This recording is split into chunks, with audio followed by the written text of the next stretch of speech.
Chris Lovell here with another edition of Patriot Talk. My man Colton Coons taking care of us behind the camera as always, and my guest, as always, Joe Sexton, undefeated in district now after the big long road trip out there to Perryton. 56-14.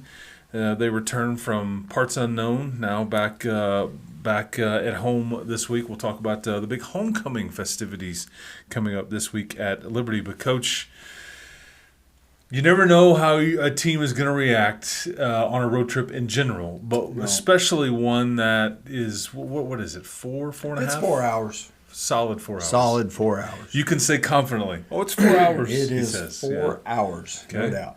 Okay. You left at what time and you got home? Like you left, when did you pull out of Lubbock and then you got home when? We were on the road by 11:15, 11:20. Okay. Drove up to Amarillo, had lunch.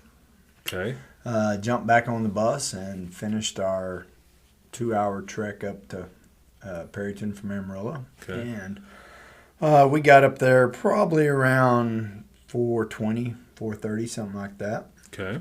And that's about the time I walked in the door at my house was about 4:30. About 4:30. So this is about a 15, 16-hour trip all told, essentially. Yeah, but it was a good one. It was.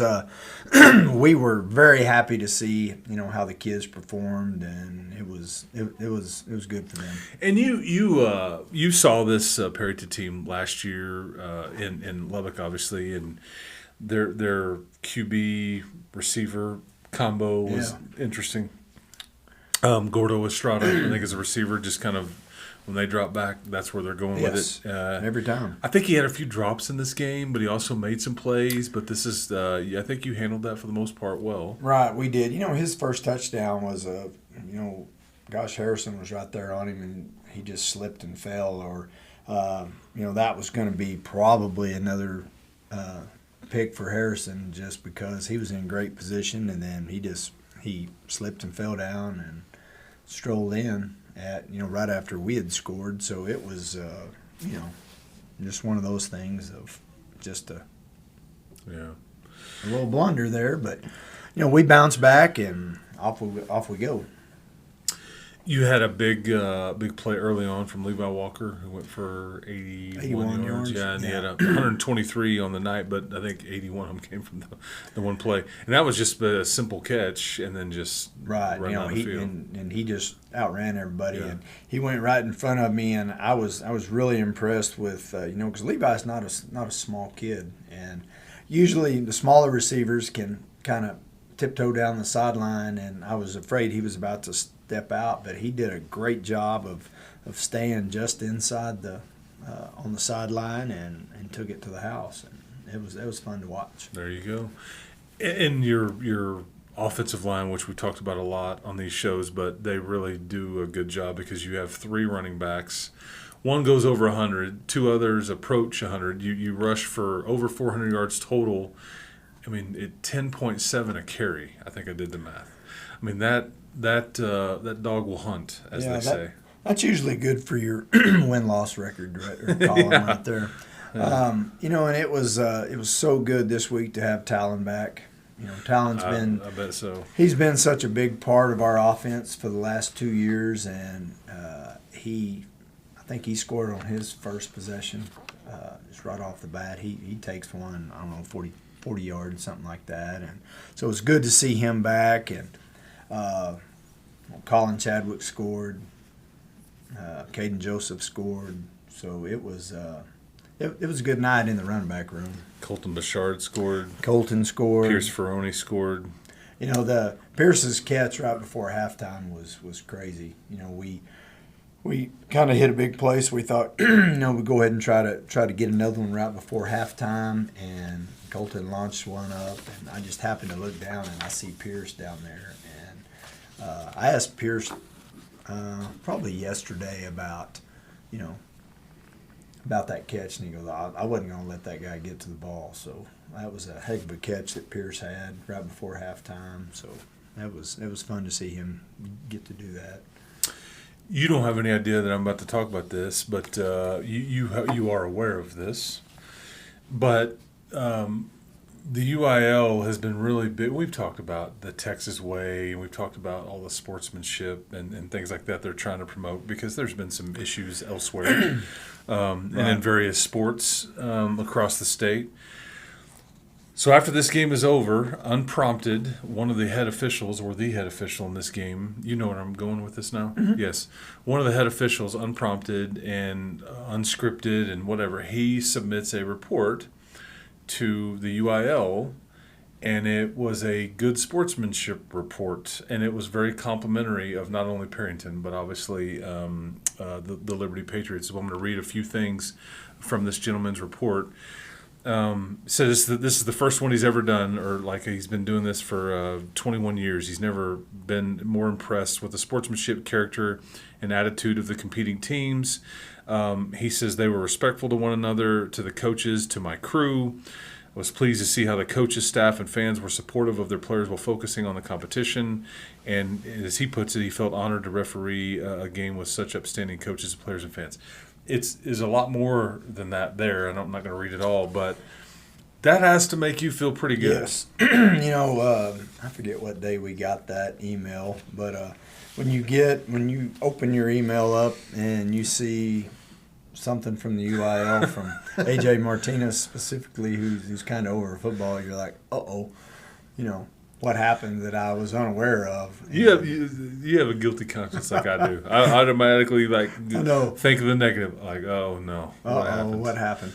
And so as I was reading, I'm like, oh wow, that's pretty cool. We've been, I guess this is the first time I've ever seen that happen before. Well, I mean, he states it. He's like, I've never. They encourage it if you see it, but I mean, I just and sometimes. Fans get spicy, players get spicy. There's a bad call and there's a whatever, but it just sounds like y'all had a. Now maybe you were much better, and your fans were much better and all that because the score being what it was. I don't know, but all kidding. Like how important is that to you though? Not just the win, but that your team acts the right way. Well, I guess that's huge. Yeah. You always hope that your athletes.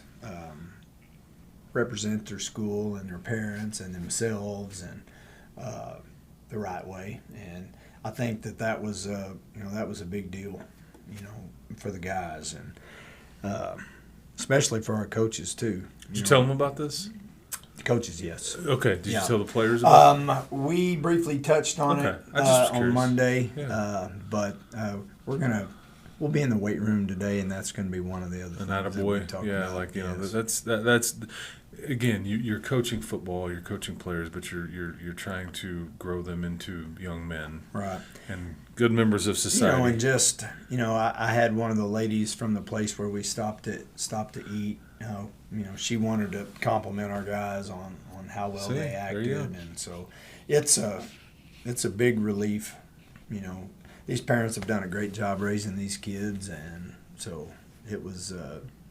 It's good to see good things like that. I was about to say, and that makes you feel as good, if not better than if they are a good football player, if they're a good human, and all those things. Okay, so I wanted to mention that. So yeah, it 56-14 final score over Perryton. You mentioned the rushing yards, and you doing a good job on their wide receiver quarterback combo. You get back at 3 or 4 in the morning.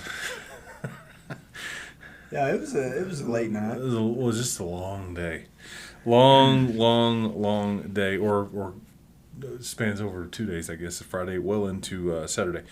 But bottom line is, you start out District 1-0. You've only got 4 of these games. Right. You are staring at a situation where, people are going to watch this show right here, and then shortly after it, there's going to be a game played, and you just have two regular season games left. It just goes by fast. So these are all very important. Borger comes to town. They are winless on the year, and you've got all the homecoming stuff. Your favorite. Yes. It's my favorite. It's Colton's favorite. We all love the homecoming. HOCO, like the proposals. I mean, all the things, the mums. Joe, my man Sexton, was double gartering it in high school. He had one on each arm. I think everybody that's watching probably knows that's not the case. Is the mum still like a thing, or is that No, kind of passe? Is No, that I don't think so. I think I've still seen all let's the see, all the jingles I and the know bells at, and and when the we were down at Greenwood, I saw lots of mums. okay, So, okay, all right, but I think I've seen some stuff floating around in the hallways this okay. week. So, Yeah, and like there's more modernized mums that they're like huge. they're There's just probably digital now. They just show it. yeah, I was about to Here's a say. picture of Yeah, that's right. this is There's a picture of my mom. it's my AI mom. Yeah, just put it Back on. back in the day, you could hear them coming down the hallway. That's what I'm saying. Like jingles and you, bells. you know the store like Michael's. You know, it's like Oh, yeah. they just make a killing on this like homecoming week. Just boxes and trays of little trinkets, and they go, I gotta have one of those and one of those, and they're all gold and silver and shiny. And then the girls are walking around like this. Oh yeah, like their neck hurts from trying to hold all that artillery up there. Okay, the Borger Bulldogs, 0-6. They are losing games by an average of 46-8. This is clearly a game that is about you guys. It's about looking in the mirror. It's about us and all the things that coaches say. I mean, there's just with all the distractions out there. Well, it's been a thing that we've been talking about all week that, there is a lot of stuff going on this week. And, no matter what we do, the main focus is Friday night. And we can't let all the outside noise, get to us and think about, homecoming king and queen and all that stuff. That's great, but we can't let that take away from what we need to take care of on Friday. So I think so far we've had good practices this week. The weather's been great. So, this is a pretty good time to live in Lubbock this time of the year. You get some really good weather. But the kids have had great focus this week. When the kids are, they pay attention. They're probably well aware of a team that's coming in struggling and all that. Like, how do you shock the system a bit? How do you, because here's the other tricky thing about what you're staring at here is you got a bye week next week. Right. And that's going to be great. Well, it probably will, but you also just want to be careful about taking the foot off the gas a little bit here. Right. I haven't said one word about a record or anything. So we just approach it as our next ball game. Doesn't matter who we play. We're going to go out and try to do everything that we can. We got so many weapons to get the ball to, and the defense has been playing really good. So we're not really going to focus on what they have been doing. We're just going to go play. Okay. Take me through how you will handle the bye week. Well, we talked about that last week just a little, or yesterday just a little bit, and no contact for sure. We're going to give everybody a chance to heal up just a little bit, and probably a little bit of conditioning. We'll probably lift 3 days next week instead of 2. So Monday, Wednesday, Friday we'll probably be in the weight room. Lots of agilities and probably a little sprint work, and it's just going to be a week of no banging and just make sure we get everybody well. And then a weekend off. Right. Yeah, because then you're right back at it versus Estacado on a Thursday night. Yeah, that's going to be a short week. So it's worked out for us coming off of the bye, having that open week right before we get to them and start to peek ahead a little bit. Okay, well, homecoming. So this alters your routines in what way? Pre-game, halftime. Well, for today, actually, we flipped our morning and afternoon again. We did all of our after-school practice this morning, just so we have a harvest festival this evening. We have a light up the night fireworks display. Pyrotechnics. Everybody loves pyro. Yeah. So really not just a whole lot. We had middle school games out at our stadium yesterday, so we had to flip it again yesterday afternoon. So, and we've done that several times. So really nothing out of the ordinary that we hadn't already done. Okay. So I feel pretty good about our week, and tomorrow it'll just be a regular Thursday for us, and then Friday. Is the locker room going to be all It dressed? already is. Your favorite? Yes. Yeah. You know, we had a group of moms come out on Sunday, and they were, they brought their little air spritzers to make it smell better. Because I told them whenever they came in that it's probably not going to smell good. It's going to be It's the locker room. It's a locker room. Yeah. But they came prepared, and it looks good, and they were. Did you say air spritzer? Yeah, a little. Pss, pss. So they were prepared. Colton, please clip that, and so we can just send that out as a or whatever that Yeah. was. Yeah, that would be good. Okay, so we'll wrap up the serious talk here. Good luck for homecoming. Seriously, 7:00, Patriot Stadium. We'll have coverage on 93.1 Young Country, starting at 6:30. Streams available for the Patriots on the LCISD YouTube channel as well. Favorite superhero growing up? I like Batman. You and Chip Darden both Really? are Batman guys. Okay, I interesting. figured Chip might have been Aquaman or something. But no. That's a shot fired in case you didn't pick up on that. Yeah, nobody ever wanted to be Aquaman. He didn't ever really get a movie. It wasn't a real thing. Parking wise, do you prefer to pull into a parking place or back in? Oh no, I just pull in. Just ramrod it. Yeah, just go. Just go, man. Just You go. know, I know that is very against everything that our high school football team does because They all back in? Oh, every one of them. Okay. You've got to back in. Okay. So I didn't know this. No, before second period, I go out and I watch, and every It's one just of like them, they got to back in. Okay. Some of them are good at it, and Some of them not. Some of them are not. You need to make for a quick exit. I guess you're setting yourself up. I guess I just pull into the parking spot. There you go. That's fair. Have you ever done yoga before? Yes. Yeah, I have too. Did you like it? No. You didn't? No. What? Because it was hard. Yeah, it's hard. It is a workout. Yeah, you need to make your team do it sometime. I'm being serious. A lot of football teams do it. It's shockingly good for you. I have no doubt that it's good for you. Yeah, if they were to do it right. All right, man. Well, hey, I appreciate the time. I'm glad you're back home safe, and you get a little. Because really, I guess now you're just in Lubbock now, aren't you, Right. for the rest of the way? Yeah, our next road until trip playoffs. is Lowry Field. Okay, yeah, which is just over yonder, over by the Just right thing, down the road. by the deal. Yeah. All right. Well, I hope you go enjoy you some peach blueberry tea. I know you're fancy about your tea I flavors. am fancy. I know you are.